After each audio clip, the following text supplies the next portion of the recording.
Another bombshell report tonight about alleged corruption and conflict of interest in the top echelon of Israel's justice system. Before I explain this unbelievable news, welcome back and thanks for watching. I'm Avi Abela with the Pulse of Israel, an authentic Jewish voice of a US-born Jew blessed to have returned to live in the Jewish ancestral homeland, Israel. I'm here to share with you the truth about the cultural war we are all experiencing, and in order to share with you the inspiring truth about Israel and the Jewish people to counter the lies of our haters. So please subscribe to my YouTube channel and don't miss out on any of the videos I do by signing up to our newsletter using the link below. Most importantly, share this video. All right, here we go. Channel 12 political reporter Amit Segal released recordings of Israel's Attorney General Avichai Mandelblit expressing to a legal friend how frustrated he was that the state prosecutor Shai Nitzan and his assistant Dina Zilber had cooked up a case against him and that he was basically being blackmailed by them. Or in his own words, quote, "They are able to hold me by my neck," unquote. How? By not making a final decision on a case that was actually closed against him. Now, there are lots of details here that I will spare you for now. But the bottom line is that the top justice official admitted a huge offense of two other top justice officials. For years, I and others have been very vocal about the alleged corruption and conflict of interests, as well as the ideological driven agenda of many of the top people at Israel's justice system and Supreme Court, about allegations that either had nothing to do with the law or actually went against the law. Many times it included creating cooked up cases against other officials that they didn't want, like former Justice Minister Yuval Ne'eman, who the powers that be at the justice system did not want to have as Justice Minister. Now, not only right-wingers have been vocal about this problem with people in the justice system, with top people in the justice system. Former Labor Justice Minister Chaim Ramon also has been speaking about this problem for years. Even though he himself is a leftist, he has been ignored by his own political colleagues on the left, as well as the mainstream media, who always ignore any and all reporting and follow-ups on alleged problems with top people in the justice system. Most people just don't want to believe that people who run the justice system could be corrupt. So instead of blaming the true people damaging Israel's democracy, the justice system, the left, and their partners in the mainstream media work very hard together to blame Netanyahu, the most wanted man by the left that people in the justice system have been pursuing to remove from Israeli politics since 1996, when he first became prime minister. The list of cases they have opened up against Netanyahu and his wife are tremendous. One case after another have been closed over the years. One Netanyahu confidant, assistant, chief of staff after another have had their lives ruined by the justice system as it pursued cases against Netanyahu. They mostly have all been closed because there was no case, but they ruined all those people's lives. However, the pattern of a witch hunt has been quite clear, with hundreds of millions of dollars or even more having been spent by the justice system in its 3 decades witch hunt to take down Netanyahu. But the media doesn't talk about that waste of public funds. Again, I know plenty of good-hearted people who are out protesting against Netanyahu, believing these lies of the justice system and the mainstream media, that protesting against Netanyahu means that they are protesting to protect Israeli democracy from the most corrupt individual ever in Israel. But maybe, just maybe, they will have to admit one day that by protesting against Netanyahu, they have actually been protecting the true people who have been abusing their power and judicial power to damage Israeli democracy, who? Some of the top officials in the justice system itself. And it could be, as many of us have been saying for years, that the cases against Netanyahu also were cooked up in order to bring him down. Now, I also want to raise the sincere question for people to answer.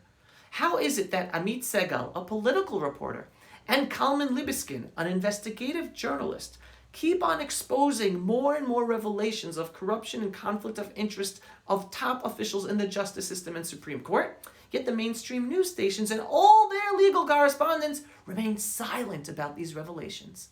And they drop all reporting of them after the initial exposure by Amit or Kalman. These are bombshell reports of potential corruption and conflict of interest of top justice officials, including Supreme Court justices. Yet the media, the fourth pillar of democracy, goes silent. Why is the media silent about all these revelations? They should be headline news night after night, pressuring for investigations into the allegations. Yet all we hear is from Amit and Kalman, but no follow-ups by any of the legal correspondents or any of the other reporters. Total silence. How do people explain that? I have spoken about for years the possible ideological agenda of mainstream media and the reporters' correspondence covering up for the allegations of problems with the justice system and those at the head. But maybe I'm wrong. I could be wrong. But don't you think investigations should be set up to check into these reports of allegations of alleged corruption and conflict of interest by top officials in the justice system and Supreme Court? But yet, even investigations are constantly blocked. Lately, it has been the party of Benny Gantz, the Blue and White Party, who are the ones blocking any and all investigation into any allegations of corruption or conflict of interest within the justice system officials. Gantz and the Blue and White Party marketed themselves as the clean party, out to defend Israeli democracy and put Israel first.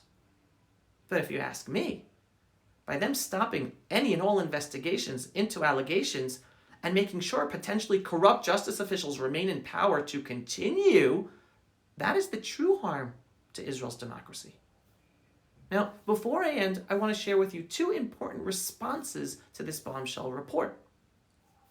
The first response is from the Speaker of the Knesset, Yariv Levin, a member of Netanyahu's Likud party. And he writes, I'm translating from the Hebrew, "The expose tonight on Channel 12 News is horrifying. A situation in which the Attorney General himself testifies that the state attorney is holding him by the throat is unprecedented in its severity. Lawyers are human beings too. When the state attorney holds the throat of his supervisor, the meaning is simple. The decision-making process is fundamentally flawed, and the independence of judgment is severely impaired. When all this takes place while conducting improper investigative proceedings against an elected prime minister, the damage caused to the Israeli democratic decision is fatal. The justice system is once again emerging as a system in which the fundamental failures are profound. A system that instead of cleaning its ranks, its seniors are busy hiding and covering up for one another.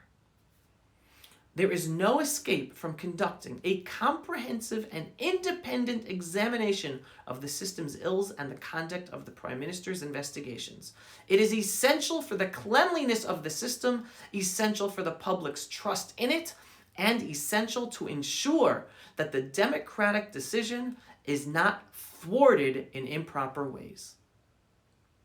Here's another response from a man calling himself Adam Gold, an anonymous online persona who has been critiquing the Israel justice system for years, hence the anonymity. Quote, "The Attorney General of Israel stated quite clearly that the state prosecutor and his assistant are, quote, holding him by the neck by keeping a case open against him. Let's clarify. This is not some anonymous Twitter account or a fan of Bibi Netanyahu. This is the Attorney General of Israel, the person at the head of the whole justice system. Whoever does not understand that the system is rotten will never understand." And he continues with another post. "For the millionth time, the story here is not Dina Zilber, Netanyahu, or Mandelblit. This subject is not even an extreme and dangerous character like Shai Nitzan, the state prosecutor. This is not a one-off personal problem, but an institutional problem of a system that systematically destroys the public's trust in the rule of law. We have a judicial system that has accumulated, without authority or legitimacy, inconceivable powers, and yet it systematically fights to remain without check, balances, or boundaries. And that's exactly how the system looks. There is a system here that the person in charge testifies without taking any action as his deputies and subordinates create fictitious cases, and as dark figures who try to hold him by the throat to control him and his decisions. There is a rotten system here that has been in deterioration for many years. But no one in the enlightened liberal camp cares, because they are sure it serves their political position. There is a system here that poses a real threat to all of us. This system must be dismantled and reassembled by our cowardly elected officials. The state of Israel has no other option.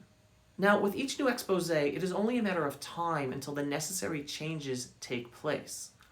We are not there yet, but we are getting closer.